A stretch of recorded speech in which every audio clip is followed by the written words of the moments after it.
Southwestern Family of Companies welcomes you to the Action Catalyst. Each week, our diversely and amazingly accomplished guests share their insights and inspirations to help us ignite our own. So let's invest attention together to breathe, to reflect and refocus, and decisively defeat that voice we call Mr. Mediocrity. Then let's enjoy moving forward to make a positive difference in our world. Southwestern Advantage is about so much more than just helping your family with education. Our company is the nation's oldest entrepreneurial program, helping college and university students build character and develop the skills they need to achieve their goals in life. These are the kind of skills employers seek that cannot be taught in a classroom. Skills such as problem solving, effective personal communication with people from all walks of life, confidence, attitude, goal setting, and more. Since 1855, the Southwestern Family of Companies has invested in purpose-driven people who are inspired to build principle-guided businesses that impact the world. And for many, that purpose started with a summer at Southwestern Advantage. But this program isn't just about growing the young men and women whom you'll see in the community. It's also about growing your own son or daughter, and the educational resources they will bring to your home are second to none, with learning systems that address the whole child, from preschool to 12th grade. Uniquely designed by top educators, these resources serve the modern needs of today's private, public, and homeschooled students. They're kid-approved, parent-preferred, and teacher-recommended. At Southwestern Advantage and the Southwestern Family of Companies, we invest in building people and inspire them to achieve their goals in life to positively impact the world. Learn more at southwesternadvantage.com/action. Welcome to the Action Catalyst, and we are so excited to have a special guest today, Governor Kevin Stitt, Governor of Oklahoma. Man, that is just so amazing, and thank you for being on here with us, Governor Stitt. Oh, it's my pleasure. It's great to be with you and have so many fond memories of my time at Southwestern. It's just great to talk to all those young people. Well, I know that coming right out of the gates here you are at the top of the state of Oklahoma, running a lot of different important endeavors. And you got your start in business with Southwestern as one of the top first-year salespeople, going door to door. Take us back to the beginning of your roots and starting with Southwestern and what it was like being one of the top first-year dealers, and give us a little peek into the history of Governor Stitt. Sure, absolutely. Well, I was a sophomore at Oklahoma State University and was supposed to be a rush chairman that summer for my fraternity. And then I heard about selling books, and something inside me just said that this is what I should do for the summer. It was going to be the best thing for my future. And I never shied away from challenges or things that were hard when I thought I was supposed to do it. Signed up. I didn't know anybody that was going out that summer, except the people, my sales manager and the student manager that I met. Shocked me, shocked everybody. But I ended up the number one first-year student in 13 weeks. I think I sold right underneath 7,000 units, like 69 and some change. It totally changed the trajectory of my life. We all went through those hard times our first summer, where I remember my second week and tears rolling down my face and writing a letter to my little brother and wondering how I was going to make it for the rest of that summer. But just that perseverance that you learn and the accomplishment that you feel when you get to the end of that summer, that you can do anything you set your mind to, and being able to build rapport and learning how to, the sales cycle and using your names and all the things that they taught us. It's just all things that I think back on, the work ethic, the staying on schedule, all those things have benefited me so much in the rest of my life and my career up to this point. Oh, that's awesome. Well, you said that the skills that you gained there now has translated into the work you do at the governor's office. So how have you directly taken your knowledge from Southwestern Advantage and are applying it to running the state of Oklahoma? Well, when I decided to run for governor, we can talk about my business career too, but when I decided to run for governor, I don't think the politicians had ever seen anybody work as hard as we do on the book field. So I used a Bookman schedule and literally for 18 months went around the state to all 77 counties and held meetings from, would leave at 6 a.m. my house in Tulsa and literally would get back home at 10 o'clock at night, and did that for 18 months and just surprised everybody. Came from zero name ID and passed all the career politicians and just really, we just outworked them and we had a better story. We were able to build rapport quicker with Oklahomans. So that perseverance, the rejection, the handling that fear of the sales call and making those phone calls and those, just all those things that we learned, the answer to every problem is behind the next door. And all those things that we say to ourselves, it has so direct correlations to our book field. You have to have a positive attitude. You've got to have good self-talk. It's things I teach my kids to this day. And it's things that in life, whether you're running for governor or you're the CEO of a company or you're a mom or a dad or whatever, you're going to have ups and downs and you have to learn to control your emotions and you set your attitude. Don't let those outside influences affect you. And so those are all things that we learn on the book field. Oh, that is just so well said. You alluded to the entrepreneur background and you have a tremendous business background before becoming governor. I love this quote. So you started Gateway Mortgage as the founder in 2000 and you said you had $1,000 and a computer. And so starting off, just grassroots entrepreneur style, what advice would you give on how did you stay focused when you started your company and you had $1,000 and a computer?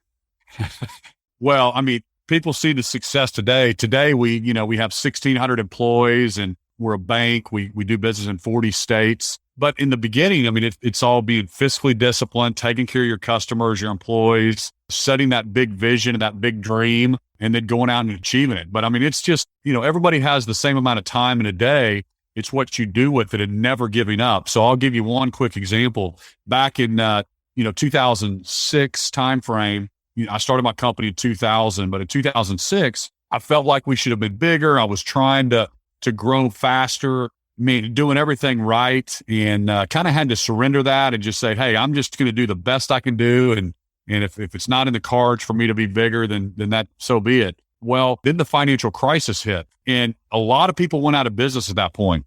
And a lot of people just decided to change industries and change careers. And we talk about that. That's another lesson for the book field is marry your territory. Don't wish you were in this area or this area.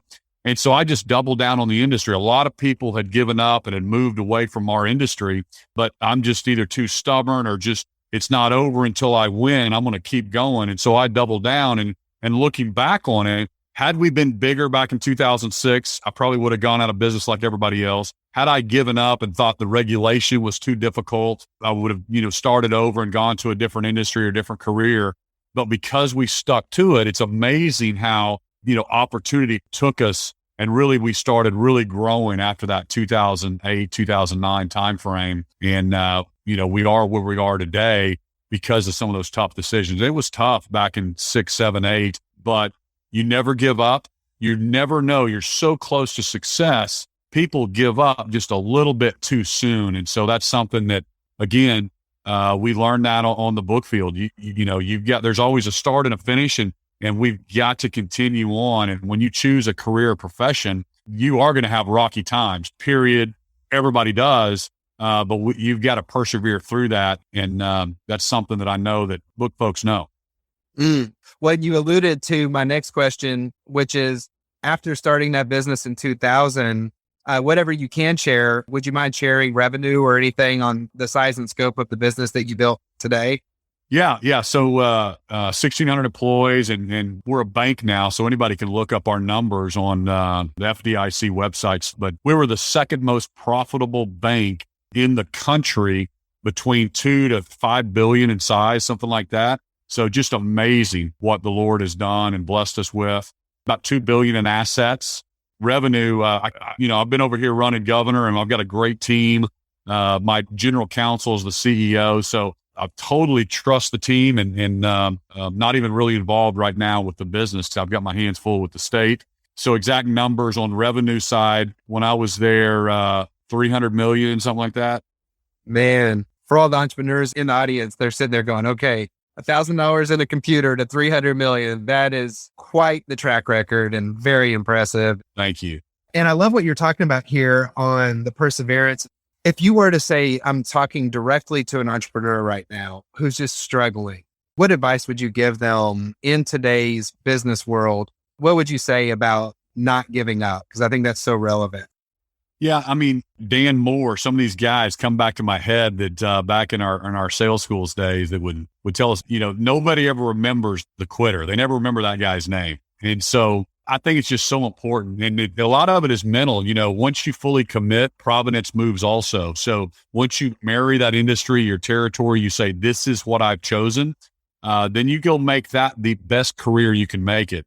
And it's a loser strategy to wish you were working for this company or working for that company or in that industry or in that marriage, or wish you had, you don't want to ever wish you were in a different situation. You be happy with where God has you in this world. And that's when you can really excel, because part of it is, people don't want to do business with somebody that they can feel it or tell is not, engaged in that industry or that company. So, I think that's really critical, is for you to just make that mental decision that this is what I'm going to do, and I'm going to focus on it until I'm successful, until I persevere. Love it. Love it. So take us on your journey here. So from Southwestern, running a very successful company, going through the 2008 crisis, why politics? Why did you jump into saying, you know what, I'm going to run for governor? And what gave you the confidence to make that transition as well? This is kind of a funny story that I've shared with people. When I was 22, so I was a senior at Oklahoma State, and my sales manager encouraged me to write down 50 lifetime goals. And so I remember sitting there, I hadn't graduated yet, and I started writing down dreams, right? What I want to accomplish. And one of them I wrote down was become governor of the state of Oklahoma. What? Seriously. And I thought, man, that is so crazy. I remember I erased it and I wrote, have dinner with the governor. Now I get to have breakfast, lunch, and dinner with the governor. So no matter how crazy you think your dreams are, dream big. We don't set big enough goals sometimes, and then we don't give ourselves long enough to go accomplish them. So it was around 2016. The business is going great.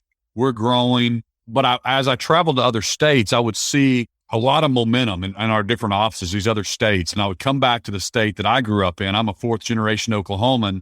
And I realized that our whole state was not excelling like some of these other states that I was visiting. And so I was like, man, I started looking who was running for governor, and it was the same old. It was the same career politicians that had never been in the business world that were running for their next election. And I just decided, I just felt compelled. I felt kind of a calling. I mean, somebody had to step up, and I didn't see anybody else stepping up. And I felt like I had the skill sets and the ability to do it. And so, I stepped off from my company, and I raised my hand and told Oklahomans that I wanted to be their next governor, and I was going to bring a fresh set of eyes to state government. And I was going to make decisions based on the next generation, not the next election. And we're going to make Oklahoma a top 10 state. And so Oklahomans fortunately agreed with me, and I ended up winning and just kind of shocked everybody. And it's just been great. It's just been the experience of a lifetime. And we're just making tremendous headway in Oklahoma, by the way. I love it. Yes, I have been keeping up with the progress. A lot of folks, it's hard to wrap your mind around running a state, but some of the people can relate to running a company. So what would you say the difference between running a state versus running your own business, and how are they similar and how are they different? Yeah. Well, they're similar in the fact, this is what I told Oklahomans. We elect people that had never hired or fired or signed a paycheck or set a vision and goals. And these are big CEO roles. There's 33,000 employees in the state of Oklahoma, and we run a $22 billion budget in our state. And at the end of the day, I mean, we're building roads, and we want the best education system, but the best healthcare system. We want the best DHS system, but these are also business type functions. We've got accounting departments and HR departments, and you normally hire politicians that have never even done that. So I think those are some similarities. You need people that understand putting a team together, because it's all about getting the right team. And so those are the similarities with the business world. The things that aren't similar is you have, as the CEO, you have your board or your team that you're working with, and you make the right decisions and you move forward. And well, in the politics world, there's so many outside influences that are pushing the legislature to not make the right business decision or not make the right decision for the citizens, because it might be not good for their one industry. That's what gets so frustrating for guys like me And for the average Oklahoman, all 4 million Oklahomans, if they knew what happened behind the scenes, that it's this big industry or this big industry that's pushing things, it's disappointing. And that's why I believe Oklahomans are so pleased with what I'm doing, is because they see me fighting and never playing favorites with one industry over another. We're making change, and they can see me bulldozing things over to try to make Oklahoma a top 10 state, irregardless of what industry I might be, upsetting. Yes. When you think through wins, big wins and successes, and sometimes having those confidence anchors to leverage to help you know you can do the next big thing, what would you say are some of your accomplishments so far that give you the confidence to keep thinking bigger? This session in 2021, the speaker and the pro tem, or the leaders of the House, the Senate, they both said this is the most successful session we've ever had in state history. And so a couple examples of that, the things that we're getting done, Republicans have been trying to get done for like 15 to 20 years. And so we're able to get those things done. We got some huge education reforms done this year. And sometimes the status quo, you fight the status quo. Nobody wants anything to change. But the bottom line is, if Oklahoma's not top 10 in this, we're gonna try something different. And we're looking at other states. Florida was another perfect example of a state that had really improved their test scores. And so we tried to follow their model. So we did open transfer this year, which means parents, the government shouldn't stand in the way of where a parent decides to put their kids in school. We got more funding for charter schools. We invested more in education as a whole. I got rid of the unionized workforce this year in state government, which was an unbelievable move. People don't talk about that. I call it my biggest unsexiest bill of the year, because we unclassified the workforce, which was just amazing. We cut corporate taxes and personal income taxes this year. I was able to save. We have the largest savings account we've ever had in our state history. And because normally the legislature spends everything that they can that's appropriated to them or that they're allowed to spend. And we saved over $800 million this year by holding our budgets flat. And so that's just something I'm super confident in and proud of, that we're continuing to get the state government more efficient, and therefore that's helping the taxpayers. That is doing it the right way. What are some of your goals for the remainder of your run here, and what are some things that are on the horizon for you? Well, the big vision, like we said, in the business world is, to become a top 10 state. So that's so aspirational. You never really achieve it, but it gives you a beacon to aim for. And all of my state agencies then talk about it. So if it's roads or bridges, Oklahoma's ranked number 9th in the country in bridge conditions, and we're 28th in pavement conditions. So you obviously want to continue with that. We want to be the most business-friendly state. So all the policies is around removing outdated regulations. I have a goal to reduce regulations by 25%, redundant regulations. We want to cut taxes. We want to be the most business-friendly tax state.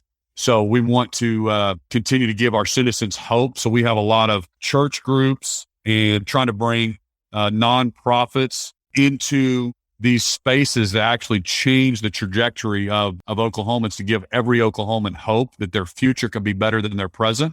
So we're trying to be a hope-centered state, and I'm getting that down throughout all of our different state agencies. So we got tons of things to do. There's never a shortage of opportunities or things that need to be fixed in state government. I love your focus on ranking. There is power in ranking and thinking of it in terms of where do we rank and how can we compare. Well, as you have your eyes towards the future for yourself, would there be a possible Senate or possible president run in the future? Because I know who I would vote for if you were to do that. Well, thank you so much. The Senate is interesting in the fact, it'd be an honor to serve your state, but you're up there, you're one of 100. There's 2 senators from every state. And so, that is not quite as appealing to me, because I love being governor and being able to really make the difference and be the CEO of my state. Mm-hmm. But you never say never. The president thing is something that I think every governor kind of thinks about that, because you're one of 50 governors in the state, and it's a natural progression. But we'll just have to wait and see. We'll see what the Lord puts on my heart and what opportunities come. But right now I'm loving serving my state. I've still got a young family. And so it's great that we're able to be home, and we live here in Oklahoma City at the governor's mansion with our family, and being able to go to football practice with my boys and take my daughters to volleyball practice. It's fun. You got to be a dad as well. Tell us a little bit about your family. How many kids do you have? Yeah, sure. So Sarah and I met her right after college, and she's fantastic. Greatest first lady in Oklahoma history, and Americans would love her too around the country if they met Sarah. So she's great. And we have 6 kids, 3 boys, 3 girls. My oldest is 20 and the youngest is 7. Well, I can tell you that the way that you're running the state of Oklahoma, also the way that you have run your company with Gateway and your track record with Southwestern, I have no doubt if you were to choose to run for president, you would make an excellent president. And so hopefully God does put that on your heart at some time, and the doors open, and we could get some of the same things happening in Oklahoma across the rest of the country. In closing, is there anything that you would like to add to the listeners? It's a diverse group of folks listening to this podcast. And so do you have any closing remarks? I would just say, don't be afraid to, step out, follow your heart, follow your dreams, because fear is the enemy of greater achievement. And so we can all be very afraid of these decisions. And trust me, when I sold books, when I started my company, when I decided to run for governor, you always have those thoughts, right? That go into your head that, oh, I can't do it. This is so hard.